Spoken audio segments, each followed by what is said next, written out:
السلام عليكم ورحمة الله وبركاته. إخواني أخواتي، حياكم الله، مرحبا بكم معنا في قناة المنادي تي في ومع أخوكم سعيد المنادي. دوار أسيف المال، جماعة أديسيل، عمالة شيشاوة.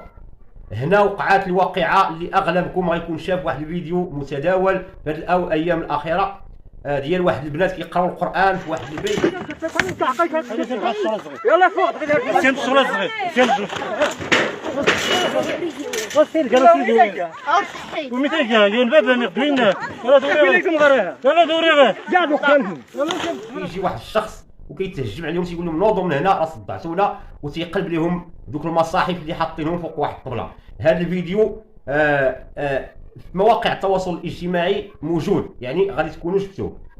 تفاصيل ديال هذا الفيديو هذا ان هاد البنات هادو تيقراو القران في واحد البيت اللي هو منزل بلاستيكي، لان هذيك المنطقه هي منطقه احد المناطق اللي هي معرضه للزلزال، اللي تعرضت للزلزال ديال الحوز اللي معروف. هذا الزلزال ديال الحوز يعني في هذوك المناطق، يعني هذه المنطقه سميتها جماعه اديسيل، والدوار بالضبط سميتو اسيف المال، والمنطقه اللي العباله اللي هي شيشاوه. هاد البنات هادو تيشرحوا كيفاش انهم فضلوا قراءة القرآن على يعني التفاهة اللي كاينة في الانترنت.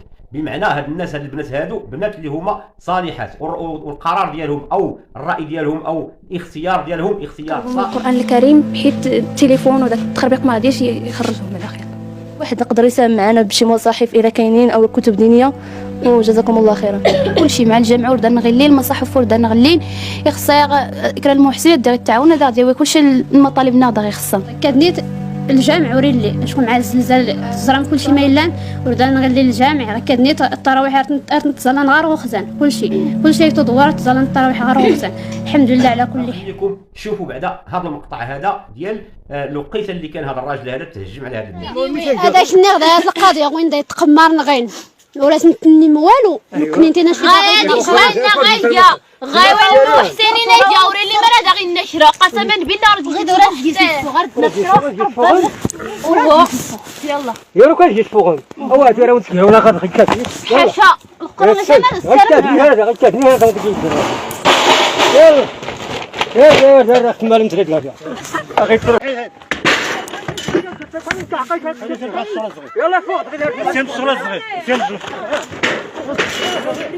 وصل ومثل قال الباب نقدرنا يلا دوري هذا قال لهم حيدوا من هنا، ما بغاوش قلب لهم الطبله. ولكن اللي عجبني بزاف هو واحد البنت من بين هذوك البنات قالت لي هذوك اللي كيقمروا، بمعنى كاين شي بلاصه شي مكان شي بيت بحال هذاك كيقمروا فيه مثلا الدراري ديال المنطقه، قالت ليه ما قدرتيش تمشي عندهم وما قلتي لهم والو، ولكن حنا حيت البنات حقرتي علينا حيت حنا كنقراو القران. وهاد الناس هادو كيطالبوا شي محسن يدير لهم مسجد فين يصليو. راه ما كيصليو لا تراويح لا والو، وما كيصليو لا جمعه، ما كيصليو حتى حاجه. علاش؟ لانهم ما عندهمش المسجد. منين الزلزال ضرب المنطقه وطاحوا الديور، طاحوا المساجد، طاح المسجد، راه ما بقاش عندهم مسجد. صدرنا غير هي التمازير ترتيب زرت زعما ماشي هي ودوار نكوني تاع الزنزالات ديال خلاختي مسجد الجمعه يبيت فلاتنا نتخصص الخصوصيه القريه نتفرخينا بنيت فوق نت اصول دارنا غدات مثلا نتويس الكوليج اش كندار قران غير المصاحف غير كدنا راه ما غنقرا ما غنستافد الماركه مغارين ولا تيحشمينا دي فوق نزغلوا مدرسه نكون الخصوصياتنا غير غير كذا داير الثمنات الاخيرات كلهم تخصنا غير اي حاجه، تخصنا نزغ السكن، تخصنا نزغ المسائل غتيم مسجدة. اولا كل الجمعه كتنقلع فلاتنا غور نتزلى لا الجمعه لا والو. غدا هي هدفنا الاخيره. نتمنى حتى نكون غنفاس نطلق في القريه، نتلقى نفرق قرنت المصاحف انا ما خنتي تدعم حتى شغل شكاد الله يرحمه، ولكن غير ما غيجيش يتعاون نكون نستعد سيس هذا قرن تروى ولا تفرخ نكون كلشي ما غير تدعم القريه. الهدف غير هذا توصل الدراري غايلتني خصنا القريه نسن غاية خصنا نغلو مدارس تلشي من سريكا غير لا ما خني تدعمن تلشي من وان دغيا ما غير تدعمنا دا غيعاون على ربي دا سيسكر ما غنقرا تحشمينا او لا تيمغارين ولا حتى ترواد اللي راني نقرا. هذا هي الهدف الاخيره. رساله كنوجهوها للسي امين امنير اللي هو الفيسبوك حر، لان ديك المنطقه هو ادرى بها وشحال دار فيها ديال الاعمال الخيريه. ما كرهناش يبني لهاد الناس جمع، يشوف المحسنين يعاونوا باش يبنيو الجمع لهاد الناس هادو. لانهم ما كيقلبوش على شي حاجه كثيره، كيقلبوا غير واحد المكان فين يتعبدوا، فين يتلاقاو مع اللي خلقهم عز وجل. وهذا الراجل هذا اللي تهجم على هاد البنات، اخبار تقول ان الدرك الملكي دخل على الخط، وراه هذا السيد هذا ربما تعتقل، وغادي يديروا معاه تحقيق ويشوفوا علاش تهجم على دوك البنات وبغى يحرمهم من قراءه القران، وخلى واحد البلاصه اللي كيدور فيها القمر وما قدرش يهضر معاهم.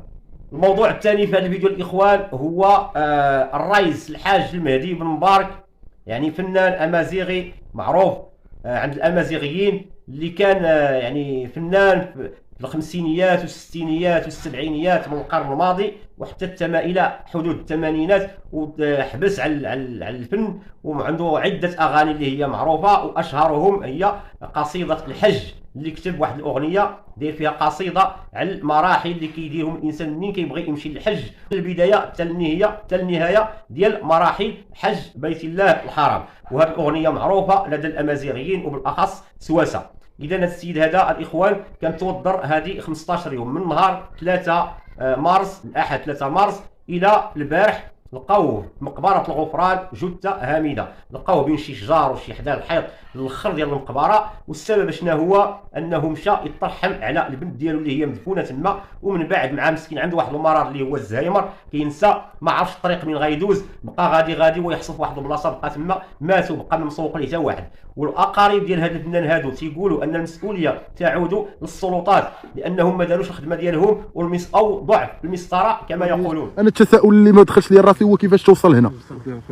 كيفاش توصل هنا؟ شنو تبغي تقول الناس نطابع على هذه القضيه هذه؟ الحاج اخويا هو جاي يزور بنته هنايا من المسجد يوم الاحد نهار 3 مارس، طلع للمقبره هنايا، دخل السيد ربما ما عرفش الطريق اللي غيمشي فيها، مشى حتى حبسوا الحيط، ما لقى منين يخرج، راه بقى هنا مسالف مسكين ما عرفش، ما لقى اللي يخرجوا. حنا ذكراني على الدرك الملكي على اساس باش يجي يتعاونوا معنا ويجي يقلبوا معنا، وما داروش الخدمه ديالهم، والامور راه بقات هكا. السيد بقى متلوف هنايا حتى توفاه الله. ما كاينش اللي جا قلب معاك؟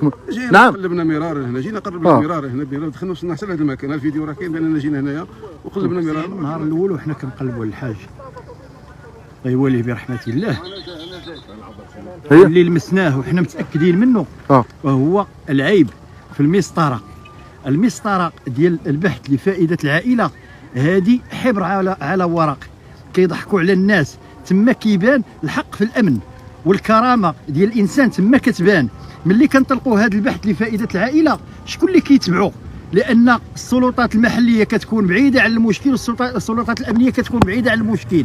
حتى ان السلطات الامنيه اللي كتكون قريبه للاهل كتخلي خاصها واحد 48 ساعه باش تخرج تباشر البحث.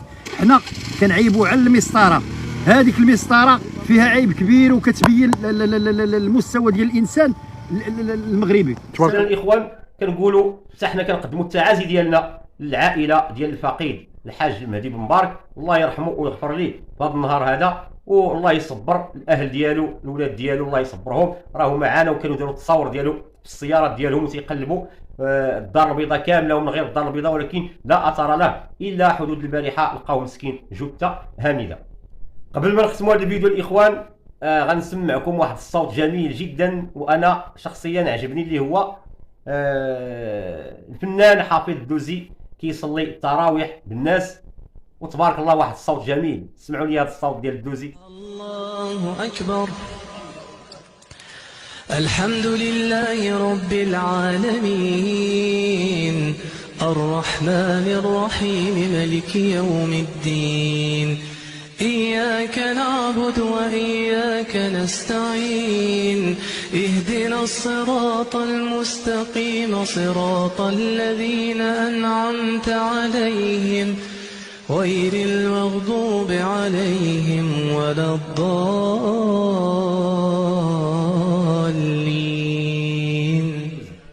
إذن إخواني أخواتي، رمضان مبارك كريم. كان معكم أخوكم سعيد المنادي، إلى فيديو قادم بحول الله. حياكم الله.